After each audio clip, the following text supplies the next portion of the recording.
एक बूढ़े बाप की कहानी। ये कहानी जो एक कविता के रूप में व्यक्त की गई है, वो कोई कविता नहीं है बल्कि एक सच्ची घटना है। ठंड का मौसम था, सुबह का समय था, ठंड भी अपनी चरम सीमा पर थी। मैं आज जब सुबह कॉलेज जा रहा था तो मैंने एक बूढ़े आदमी को देखा जो कि ठंड से ठिठुर कर रोड पर एक किनारे कांप रहा था। उस बूढ़े आदमी के आंखों में भी सिर्फ आंसू ही था, न पहनने के लिए कपड़े न कंबल, उसके पास कुछ भी नहीं था। वह थोड़ी देर रुका और उस आदमी से उसके इस हालात के बारे में पूछा तो उसके जवाब सुनकर मेरी आंखों में आंसू आ गया और मैं वहाँ से कॉलेज चला गया।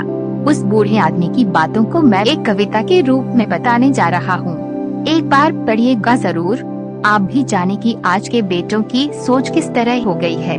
आज फिर से इंसानियत को मरते देखा है, जब एक बूढ़े बाप को ठंड में रोड पर ठिठुरते देखा है। न जाने कैसे छोड़ देते हैं लोग अपने माँ बाप को। आज फिर एक जिंदगी को बेदर्दी से मरते देखा है। उसकी आंखों में आंसू थे, चेहरे पर एक चाहत थी। इतनी मुश्किल में भी उसके चेहरे पर एक छोटी सी मुस्कुराहट थी। बहुत बुरा लग रहा था मुझे, न जाने क्यों मन में एक बेचैनी थी। मेरे पास कुछ भी न था देने को, लेकिन फिर भी उसको कुछ भेंट देनी थी।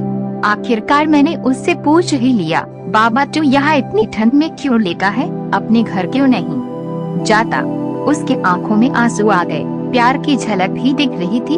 वह बोला, बेटा तेरे जैसे ही मेरा भी एक बेटा है जिसको मैंने पलकों पर बिठाया था। प्यार तो खुद से भी ज्यादा किया था उसको, क्योंकि उसके ऊपर से उठा उसके माँ का जो साया था।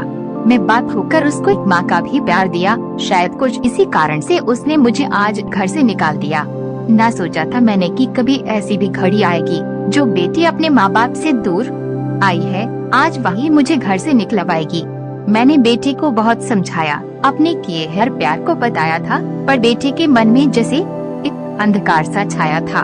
वो भी अपनी पत्नी की बातों में आकर अपने बाप पर जुल्म ढाया है। जिस बाप ने बेटे के लिए अपनी सारी खुशियाँ त्याग दी, आज वो जैसे हुआ कोई पराया है। बस इतनी सी कहानी है मेरी, जो इस रोड पर पड़ा हूँ मैं। जिस बेटे को हर एक सुख दिया, आज उसी की वजह से इस मोड़ पर खड़ा हूँ मैं। बेटे एक बात तुमको भी बताता हूँ, तू बहुत प्यार करना अपने माँ बाप को, पर इस मोड़ पर मत छोड़ना कभी। त्याग देते हैं माँ बाप अपनी सारी खुशियों को, जिससे बेटे को दुख ना हो कभी। मैंने भी बहुत प्यार किया था अपने बेटे को, पर आज कुछ इस कदर बहाया गया हूँ। पर तू कभी न छोड़ना अपने माँ बाप का साथ। आज जिस तरह से मैं ठुकराया गया हूँ। इतना कहकर बूढ़ा व्यक्ति रोने लगा, अपने बचे हुए जीवन को रोकर ही खोने लगा। फिर मैं भी वहाँ से चला गया। उसका दर्द मुझको भी रुला गया। इतनी समझ तो नहीं है मुझ में, कई मैं समझाऊं, पर फिर भी एक बात कहना चाहता हूँ, हर बेटे को मत छोड़ कभी उस माँ बाप को बेसहारा जिसने तेरे लिए अपने हर सुख को खोया है। माँ बाप तो वो सूरज है जिसने खुद आग में जलकर तेरे जीवन के हर अंधकार को